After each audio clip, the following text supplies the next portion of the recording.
Tonight on Access TV, it's Gotham Comedy Live. Get ready to laugh with Rob Ryan, Kareth Foster, Mark Ellis, Dave Landau. This week's host, John Witherspoon. Gotham Comedy Live, all happening right now. Ladies and gentlemen, John Witherspoon.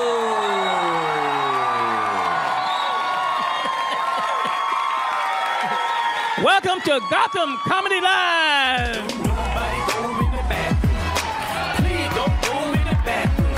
Don't nobody go in the bathroom for the next 35, 45 minutes. Don't nobody go in the bathroom. How y'all doing? Bang, bang, bang, bang, bang. Don't nobody go in the bathroom for the next 35 or 45 minutes. You open the window. Every time I come in the kitchen, you in the kitchen, in the damn refrigerator, eating up all the food, all the chitlins, all the collard greens, all the pig feet, all the hog maws. Yeah, boy. Put some hot sauce on my burrito, baby. You cannot come to New York City and not dress up. I wore my best shit tonight. Thank you, damn it. You got to know how to coordinate. Look at this shit I got on. The last time you saw somebody walking down the street, the 3-degree weather, looking like this. Look at this shit here. I'm like a fashion model. I'm a fucking fashion model. You got to know how to coordinate. My kids kept telling me, Dad, you got to stop going to the Goodwill, buying your clothes. Got to start going to Ralph Lauren, Polo. Went to Ralph Lauren, bought some socks.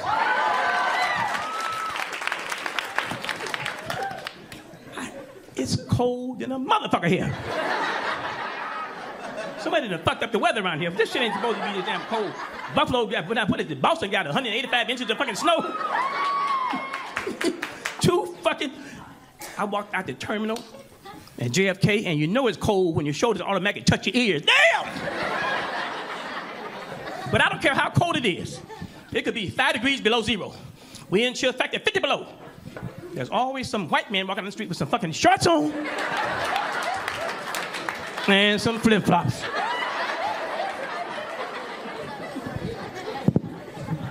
I'm driving from JFK, drove past Costco's.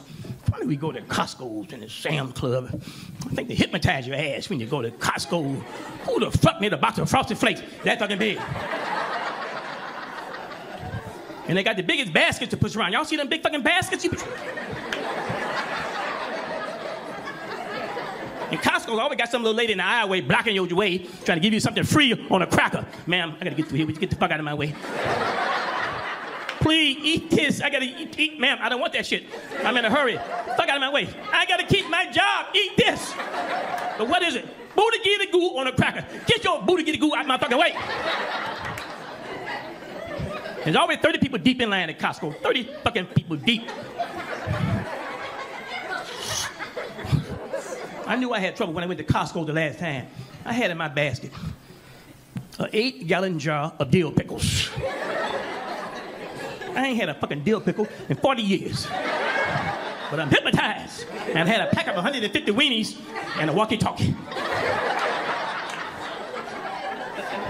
And I said the same thing people always say when they get their tab at the cash register.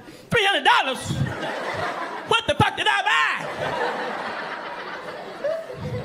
And when you get to the door, they think you stole something. They won't see your tab. Give me that fucking tab. Get the fuck out of here. I told his ass, let me tell you something, I told his ass. I said, look, you think for $300, you give me a bag to put my shit in, a fucking bag. Instead of an old ass box full of dry chicken blood. And you can tell when people shop at Costco, you can tell. You go to somebody's house, say, man, you got any mustard? Mustard.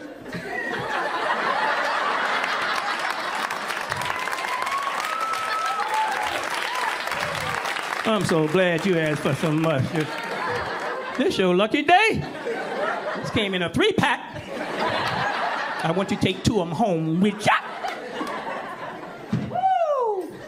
Man, I was looking at President Obama catching hell. Y'all see that shit? Obama, ISIS.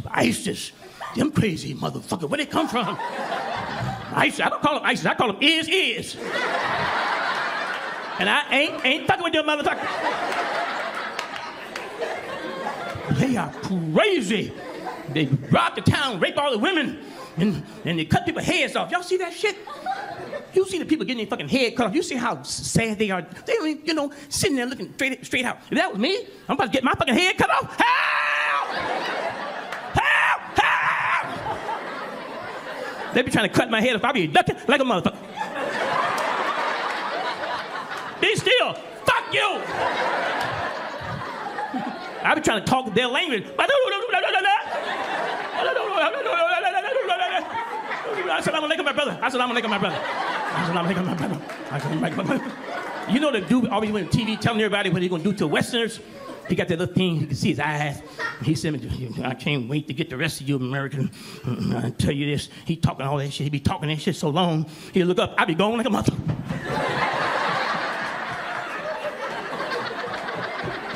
The next picture you see, me running across the desert, sand everywhere, and they chasing me. Go down. Fuck you! I'm trying to get my sister to come to the show. My sister, boy, she lived in Brooklyn, I think. Yeah, Brooklyn. And she's so saved. She said, the church is having a revival, and she got to serve chicken. I hope she get to heaven. She's so saved. I've never seen anyone like this in my life. So saved.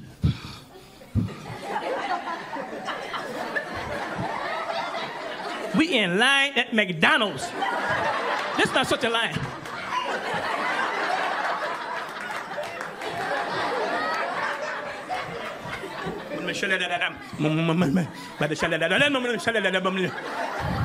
And the kid behind the counter, he's ma'am, hello? Can I take your order? He told me to get a double cheese.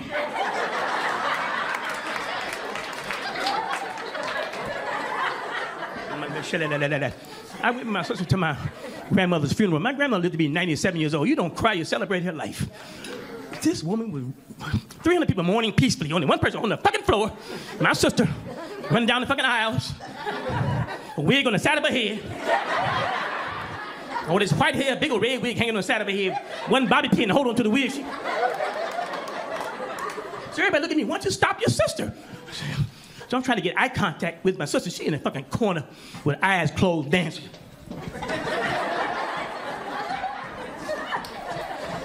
So I finally got eye contact with my sister. She finally sat her ass down. Will you shut the fuck up? Get up, grandmama. Get up, grandmama. If she got up, you be the first one to run out of here.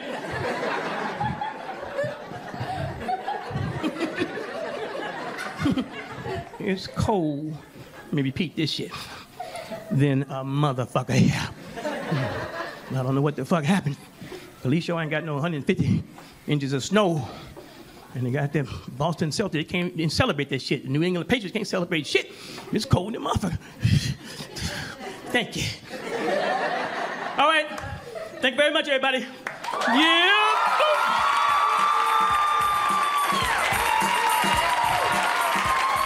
We'll be right back.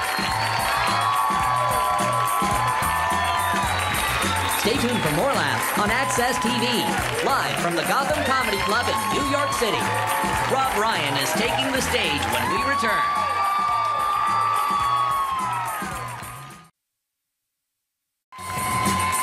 Welcome back to the Access TV presentation of Gotham Comedy Live. More laughs happening right now. Okay, we are back. How y'all doing? I'm the host of the show, so I'll be back 3 or 4 times, and we can hang out and have a little fun. Let me bring up the next comic. You've seen him on Laughs on Fox. Let's bring up Rob Ryan. Let's hear it.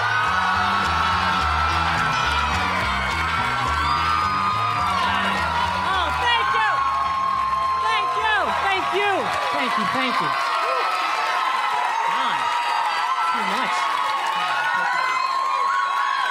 Thank you. Oh, my goodness. Thank you so much. Amazing. My name is Rob Ryan. I'm so glad to be here. We have New Yorkers in the house tonight. Where are the New Yorkers at? Quite a few. Quite a few. Okay. I am a New Yorker myself. I live way uptown in Washington Heights. It's right across the river from the South Bronx. And if you guys ever get the chance, never go to the South Bronx. It's a very, very real place. This is true. I had a show there just a couple weeks ago, and I wasn't sure where the show was exactly, so I was on my computer. I was on Google Maps, and I zoomed down all the way down to the street view. After the street view, yeah, I got mugged. I got mugged on Google Street View. That was my own fault. I should not have been out that late. I don't know what I was thinking. I just kept trying to refresh the screen, but I wasn't fast enough, so... I like to go out to eat probably a little bit more than I should. I was at a Johnny Rockets recently. Are you guys familiar with the Johnny Rockets setup? Yeah? If you don't know, it's kind of weird. It's like a 1950s American-themed burger joint. They have like the red leather couches and the jukebox and all that. And I was in there the other day with a friend of mine having a sandwich, and a black couple came in, and I was like, oh, are you gonna kick them out? I don't know what the policy on that one is. Now... They didn't kick him out, so not that authentic, I guess, if we're going for the theme. Okay, now if you didn't laugh at that joke, you actually make me think you're more racist, and here's why.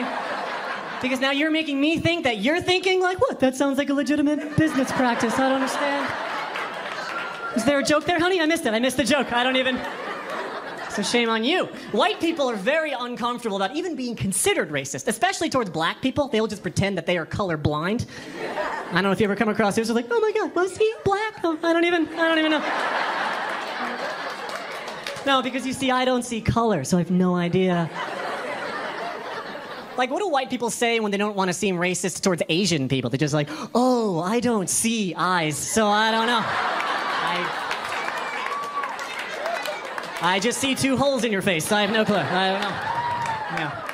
I don't see eyes. I don't see color. I just see heat, really. I just see warmth emanating from bodies. Do you remember the movie Predator? I see the way Predator sees. That's how I see. Just red splotches everywhere. And Predator wasn't racist, and neither am I, so... Just shake it off, guys. It's fine. This is how we do, man. This is how we categorize people, right? Doesn't mean that there's hate in our hearts. This happened to me the other day. I'm sure it's happened to everybody. I was just trying to describe someone, a friend of mine, to someone, and they couldn't quite recall who I was talking about. And so I just kind of rattled off 3 words about the guy, real quick. I wasn't even thinking. I was like, you know, Lenny, he's the short, bald, fat guy, right? And here's the thing. He got it. They always get it after 3. He was like, Lenny, got it. Yep, I know who you're talking about. Got it. Like, guys, that's all we get. Our 3 words. That's it. Like, have you ever considered, and I want you to take a second, and you at home too, what are your 3 words? What 3 garbage words are just gonna pour to someone's mouth to sum you up as a human being, like you're a coat at a Lost and Found or something? Like me, I know I'm tall and I'm skinny, but I don't even want to know my 3rd, because the 3rd's the worst thing you ever thought about yourself. So he's like, oh, Rick, yeah, he's tall, he's got dark hair. He's annoying as hell, though. Have you ever talked to that guy? He's the worst. He's friends with Cindy. Do you know Cindy? She's short, she's got blonde hair. She's a slut, she's kind of a slutty. Like, if I had to do you, sir, I'd be like, oh, yeah, he's got that beard, decent build. Always looks like he's gonna murder you, though. Isn't that weird? So he's got that homicidal look in his eye. What is that? Because that's all we get. We get 3 words, 3 memes, 3 descriptions, 3 things to impress upon people. And if you're black, you really only get 2. Because we all know black is topping that list. Same goes if you're Asian or if you're gay or you're a midget. In fact, if you're an Asian gay midget, you're done. That's it. That is who you are forever. No one's ever gonna be like, oh yeah, Tommy's the Asian gay midget. Jeez, what else? He also likes archery. That was the other thing.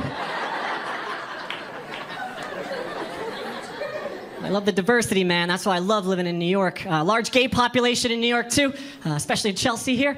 I was down in the subway just the other day, and I heard this delightfully homophobic comment from this woman. Apparently, her husband's brother got hit on by a gay guy, and this just blew her mind. She was hysterical. She was like, oh my God, God. And like, you know Robert. Robert is super, super straight. And there's another term for super, super straight. It's gay. Can we all agree on that one? Nobody needs two supers before the word straight. To me, the sexuality spectrum is kind of like a game of Pac-Man. If you go too far to one side, you pop back up on the other side. And here's the thing too, guys. Gay people, they are the wrong people to be bigoted against because they have what I like to call a very high karma factor. And by that, I mean if you truly have hate in your hearts towards homosexuals, chances are you're probably going to have a gay kid. I feel like that's just how the universe works. That's how God even decides. He's like, this is going to be hilarious. And that's what he does. Thank you.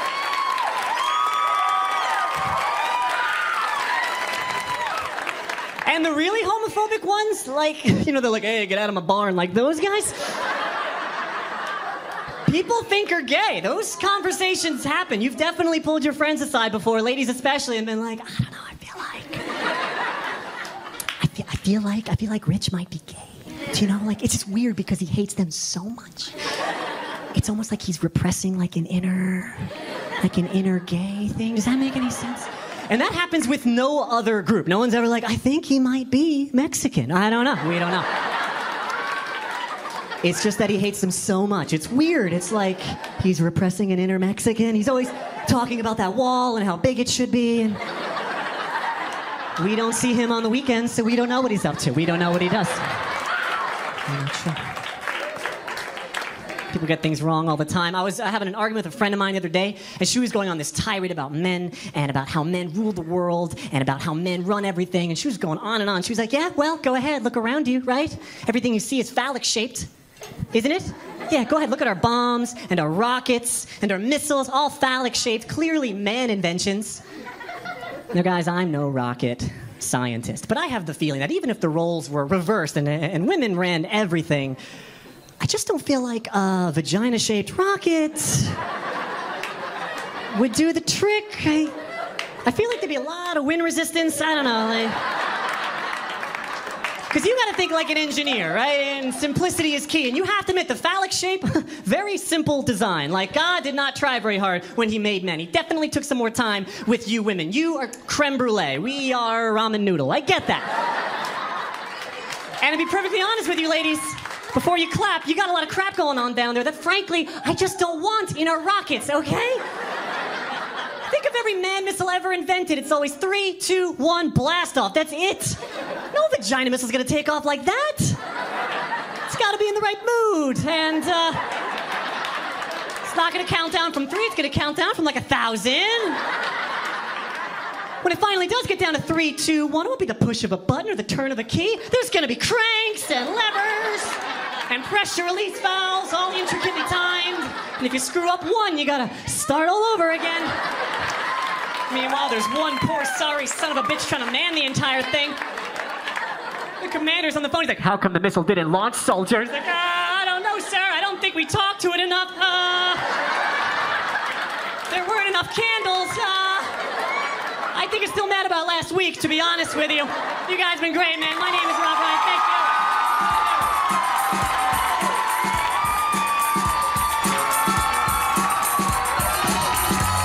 Stay tuned for more laughs on Access TV, live from the Gotham Comedy Club in New York City. Gareth Foster is taking the stage when we return.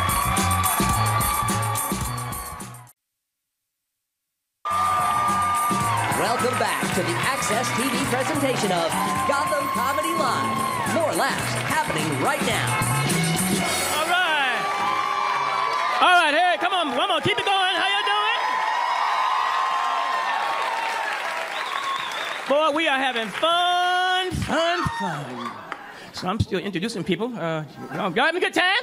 All right. I bring this young lady. She said her name is like a carrot with a lisp. Carrot with a lisp. And she was on IMAX in the morning. And also, it's Carrot, am I saying it right there? Carrot Walker. Is that right?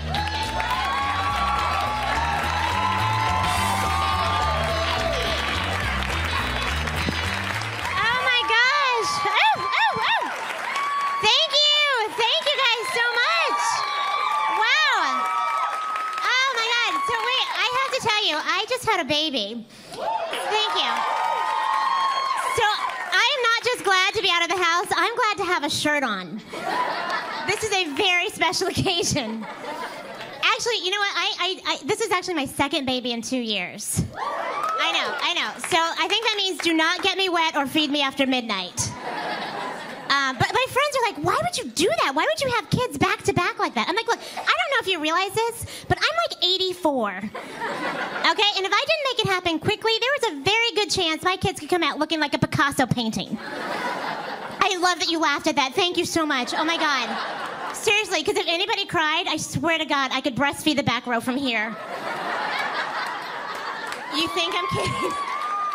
And I know it's New York, so some of y'all might pay for that, but this is a family show. Oh my God. No, by the way, I am black. Black don't crack. That's why I look this good at this age. No, I have to acknowledge that, because, you know, people are like, yeah, that ass is black, but that voice, no, not so much. I used to be able to describe myself in one word. I could tell you people I was a Huxtable, right? And people got it. Like a year ago, people were like, oh, yeah, sure. She comes from an affluent African-American family. Her parents are professionals. Now I say that, and people think my dad roofied my Girl Scout troop. I know. It's awful. Awful. You know what else is awful? Y'all, before I had kids, a good day for me was if my bra and panties matched. Now a good day is if when I laugh, sneeze, or cough too hard, I don't pee myself a little bit. Yeah. Nobody told me. I'm kind of mad at my parent friends for, like, not warning me what was going to happen. Like, I did not know that pregnancy makes women crazy and men stupid. Nobody told me that. I found out at my first ultrasound. That's when, you know, they give you the picture now of your baby, right? You can take it home, put it on your refrigerator, freak out your neighbors, right? Because it looks like you got a baby in a pickle jar. And so they give you this picture to take home, and I handed it to my husband. I'm like, you go in the lobby with your phone, send a text to my parents so they can see their first grand. I'll meet you. I come out, I'm dressed, I'm ready to go. He's got this big grin on his face. I'm like, did you do it? Did you send a picture to my parents? He goes, I did, and I put it on Facebook. I go, you did what? What were you thinking? Are you out of your mind, or what the hell? He goes, why are you so upset, Kareth? I didn't tag you in it.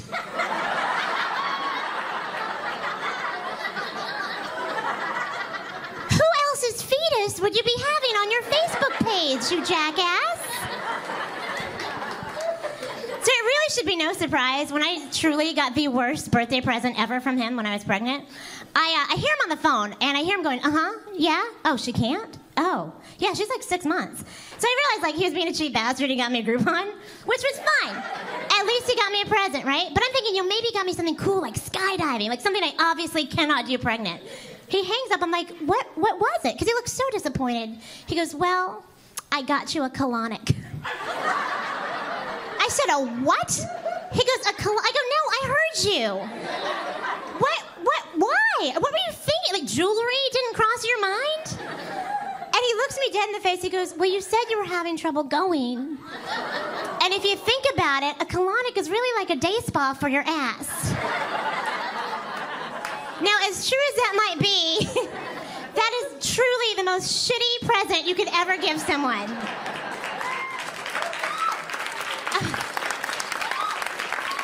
Unbelievable.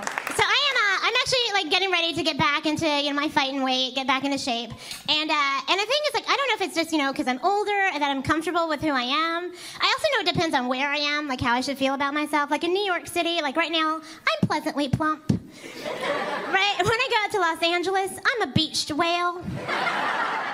But here's the deal, y'all. When I go to the Midwest, I'm anorexic.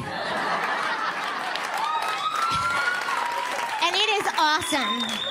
Seriously, if you're ever having a fat day, you buy yourself a one-way ticket to Kansas City. Because you will feel like a supermodel like that. I went to visit some friends from college. I got off the plane. They were like, oh my God, Kareth, you're wasting away to nothing. They actually had an intervention for me, y'all, a barbecue intervention. It was great. It's so insane. Only in this society do we get excited, like, when we get sick, right? Because we're like, I could lose 5 to 7 pounds. And spent about 3 days doing absolutely nothing. I know I am not the only person in here who's that. Right? If I get the flu on Tuesday, I'll be in my skinny jeans by Friday. But we are so obsessed with weight in this country. We really are. Like, because we have fat people. We got fat people. We got fat little kids. Do you know we now have fat pets? Like, fat little kids, I get it. Those little bastards can sneak food. Okay? But fat pets, that's just wrong. Okay? That's on us. Right? And they have diet pet food. Now, the only reason I know this is I have a friend who has a cat that is 22.5 pounds. Exactly. If that did not make your mouth drop open, let me put it to you this way. That's 4 bags of sugar with paws.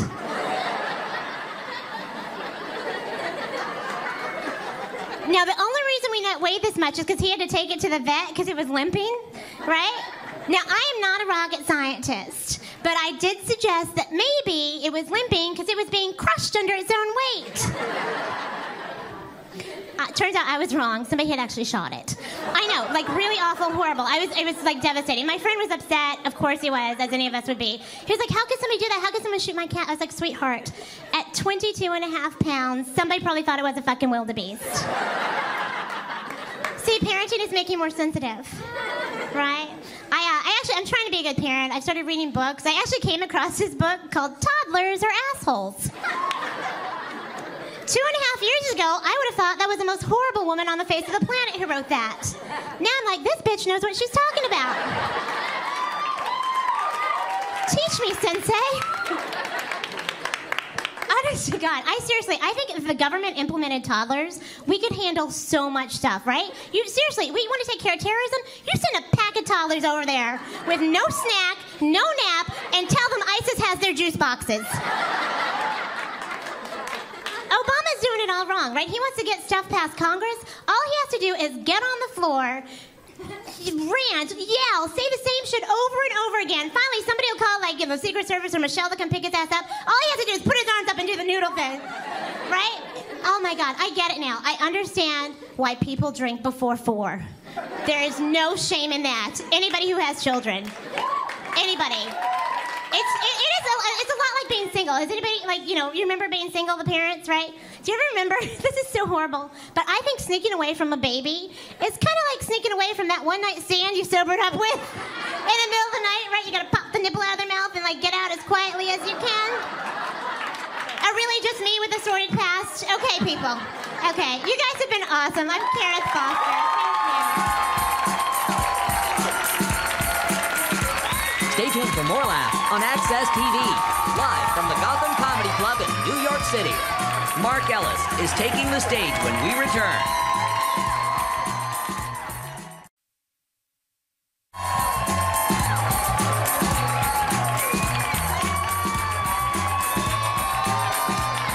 All right.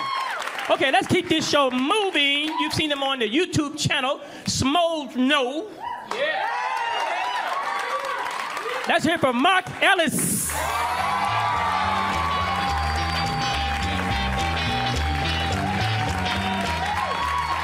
New York City, let me hear you out there. Go crazy one time. This is such a great town. This is a good drinking town, which is why I love New York. Because I live in LA now. LA is like the most worst drinking town you could possibly ask for. Because LA, it's way too spread out. You gotta drive everywhere. Like, if you hustle in LA, you can get 2-3 DUIs in a single night. If you really try, you win double points if it's the same cop pulling you over multiple times. And they're trying to curb it out there now. Like, they have all these ways to get home safe. You can still take a taxi. You can take an Uber. If you're 20, you need to score Molly. Lyft is the right one for you. Or they have a new service they just introduced in Southern California, and it's called Sober Scooter. Get ready to get creeped out. Listen to this. So let's say you're out drinking, right? You don't want to drive your car home, so you call Sober Scooter. That means somewhere else in town, there's a gaggle of dudes. And they all have a scooter. One of them gets the call, hops on his scooter, and rides his trusty steed out to the bar where you are. You give him your car keys. You guys walk out to your car. He puts you in the passenger side. Pops the trunk, puts his scooter in your trunk. gets in the driver's side and drives your drunk ass back to your own house in your own vehicle. And if you think that's a good idea, you've never been stabbed, because that's the creepiest thing I've ever heard. It's like, if you tip him, does he come in and read you a bedtime story? No thanks. I don't need that weirdo knowing where I live. You know what he does afterwards? He goes home to grandma's basement to put on the skin of whatever client he had last week. It's not a good business model. It's like, that's an adult that rides a scooter. Which means, by definition, he sucks at driving a car. You think I'm gonna let Vespa Gary upgrade to my Ford Fusion? Hell no! That's right, ladies, I said Ford Fusion, so get wet and take a number. It's gonna be a long night. I was excited when I got it. I bought the Ford, and it was last year, and I've never bought myself a new car, so I'm pumped. I get to the dealership. The very first thing the guy shows me in the car is he walks me out to it, and he pops the trunk. And he's like, hey, dude, check this out. Inside the trunk, there's a handle you can pull in case you get locked in your trunk. And I'm like, bro, that's gonna ruin my dating life. Are you serious right now? They can just free themselves anytime they think the evening's over? I don't think so, sweetie. I paid for that box of wine. Can you get back in there, please? Just move my scooter out of the way. There's plenty of room in there. That's how I met my girlfriend. I'm excited. I have a girlfriend now. She's funny, she's beautiful, she's nonfiction, which is awesome. And I had to make a move, because I'm getting to that point in my life when you look around and all your friends are starting to meet people and they get married, they have kids. Then you always have that one idiot friend that never got it together. This is what it looks like, right here. Michael Bublé after a bender. This is what it looks like. And it's becoming a problem in my family. Because in my family, there were two single people left. It was me and my mom. And that sucks, because my mom's out there. She's making an effort, she's trying new things. You haven't hit rock bottom till you bump into your mom on a dating website. I mean, it was bound to happen. She's a cougar, I'm a big game hunter. We're gonna cross paths eventually. That's what I was always into, man. I was into older women. And now I'm dating a girl, she's 8 years younger than me. And you know what that means? Emojis. Lots and lots of emojis. And look, I don't mind if you put a smiley face in the text, but when your entire message is nothing but pictures, I don't have time to solve your little puzzle, kiddo. What do you want to say? You know what? Just pull that handle, get out of the trunk, and tell me exactly what you want to say.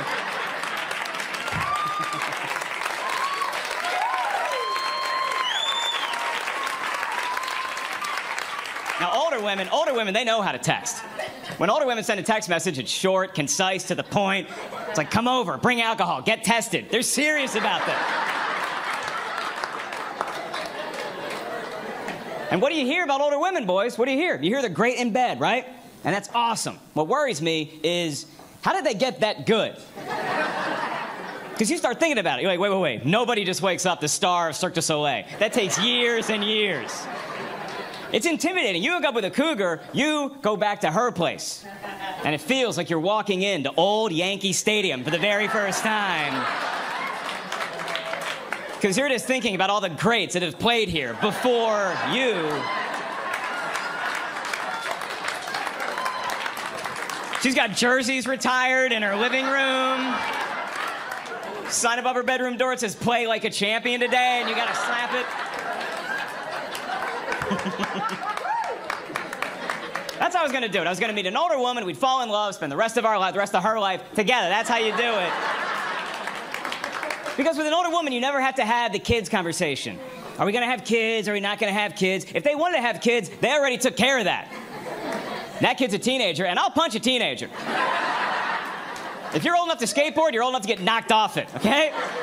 I never wanted to be a parent because now you gotta raise kids from birth.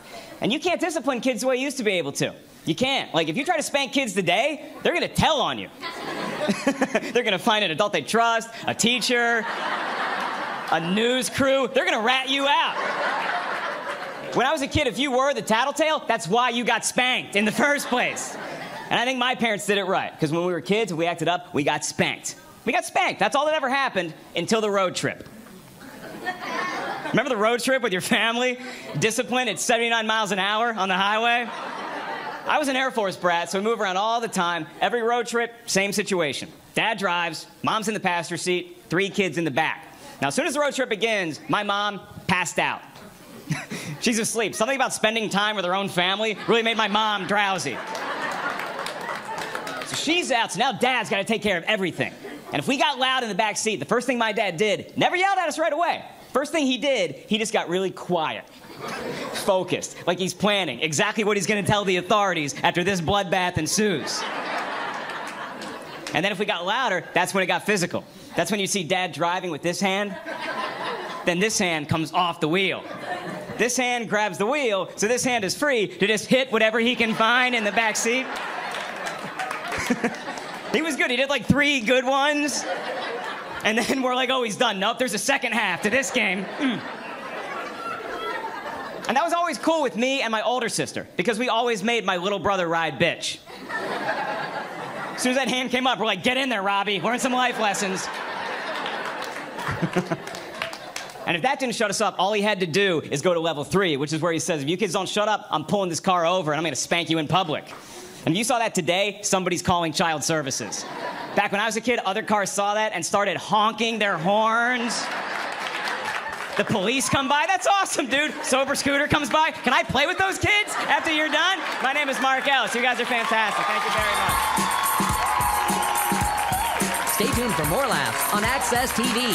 Live from the Gotham Comedy Club in New York City. Dave Landau is taking the stage when we return.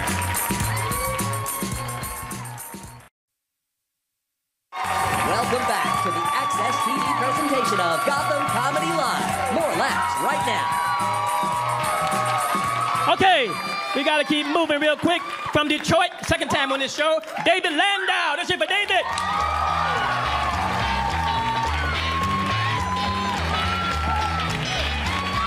Thank you. Oh, thank you, thank you. My wife is pregnant with our first child that we're keeping. I'm excited. When we found out we were pregnant, we went out and got that book, What to Expect When You're Expecting. And in it, it says because of where the baby's located, for safety, a couple can consider having anal sex. I told my wife that. She's like, oh, bullshit. I'm like, no, go look yourself. It's folded on the page number. You'll notice the highlighter. She comes back a few minutes later. She's like, you're right. It really does say that. I'm like, yeah. She's like, well, I guess if it's safer for the baby, I'll buy a strap-on.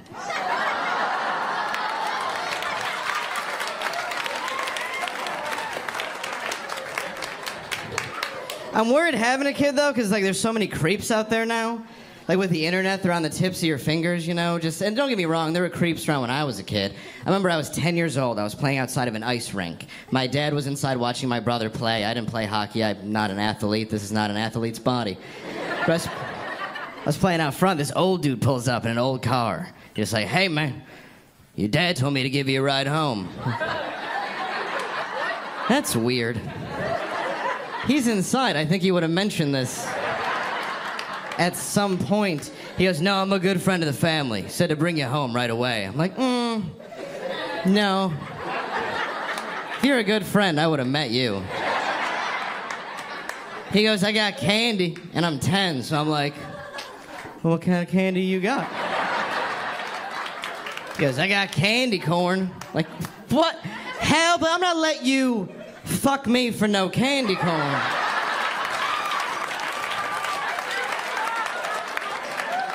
If you like it, you should have put a ring pop on it. You know what I'm saying? Earn it. I'm lucky you didn't have a Twix, or I'd be like, all right, I guess I'm sucking a dick. I'll get in.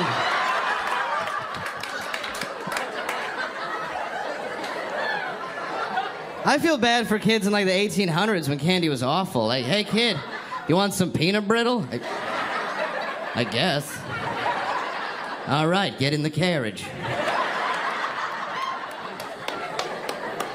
We're having a boy, which is exciting, which, yeah, it's pretty cool. I just know that eventually boys hit puberty, though, and teenage boys are disgusting. I know that because I was one. And I'm really glad in the 90s when I was a teenager that I could not get porn on my phone. I would have never left my room. My parents would have come in, it would just look like the last scene in Ghostbusters.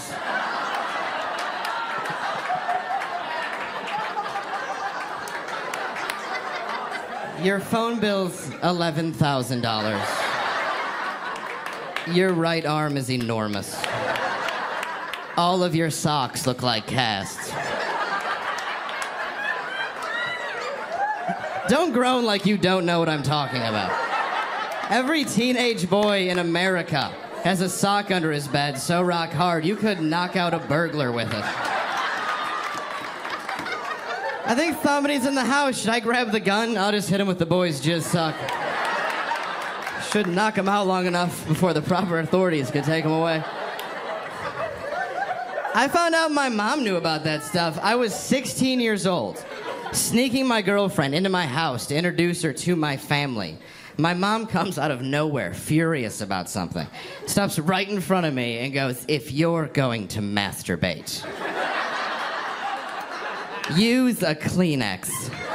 It sounds like I'm washing 8 pairs of shoes."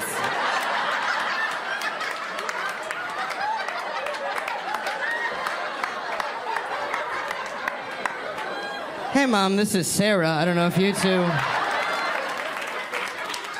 had a chance to meet. She was my girlfriend till 9 seconds ago. I think we're just having one kid. I think that's what we're gonna do. Because I think when you start having more kids, you start picking favorites. And you all had a favorite parent when you were growing up, too. We were like, "You go with my dad, I'm gonna sleep over. I'll let my mom see you. She's kind of a bitch."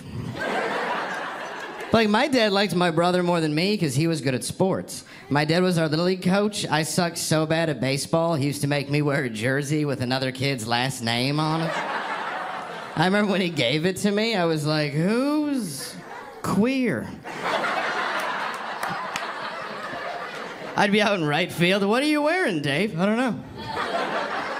Dad said I'd catch more balls this way.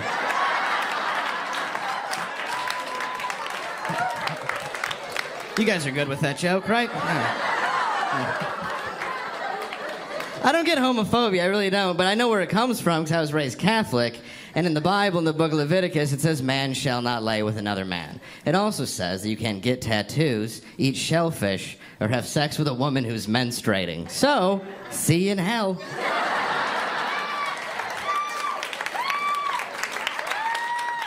Hell's gonna be a pretty unbalanced place. What did you do to get here? "I exterminated 6 million Jews. What did you do?" "One time my wife was on the rag, and I fucked her."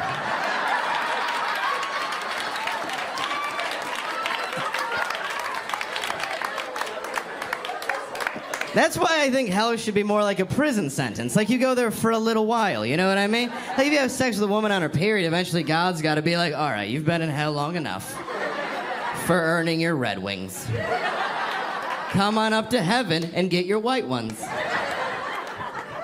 It's a much better joke than you guys just gave it credit.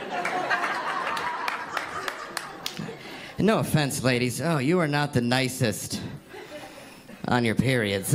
Your periods is the reason that ice fishing got invented.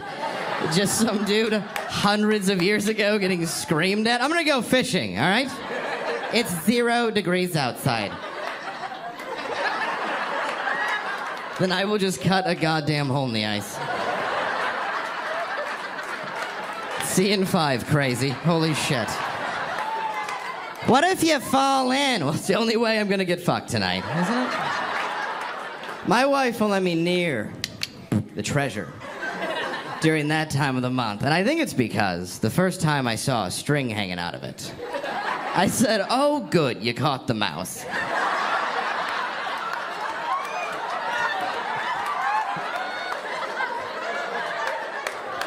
I was setting up traps everywhere. It looks like a rat tail. I'm ready to be a dad, though, because I'm sober now. I used to party a lot. I used to drink really a lot. Then they put a breathalyzer in my car, and I thought maybe I have a problem. I had to take my mother-in-law to the airport with a breathalyzer in my car. She's a very sweet woman from the Midwest. You know what it was. She gets in, she's like, Dave, thank you so much for taking me to the airport. Not a problem, Mom. Happy to help you out. No, you're a good man. It's not a big deal. No, you're just a good man for my daughter. Okay, just, all right.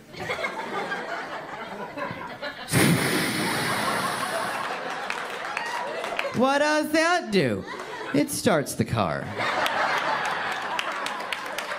My car uses keys. This is new. What if it doesn't start when you blow into it? Then you're gonna have to blow into it. You want to get to the airport, don't you, Mom? Thank you guys very, very much. Thank you. Stay tuned for more laughs on Access TV, live from the Gotham Comedy Club in New York City. Okay, we had a good time tonight, huh? Let's bring everybody back.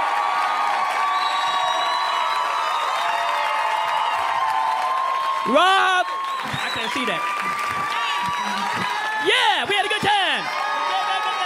And from Detroit, Miss Foster, Mark Ellis, everybody. Bye-bye. God bless you all.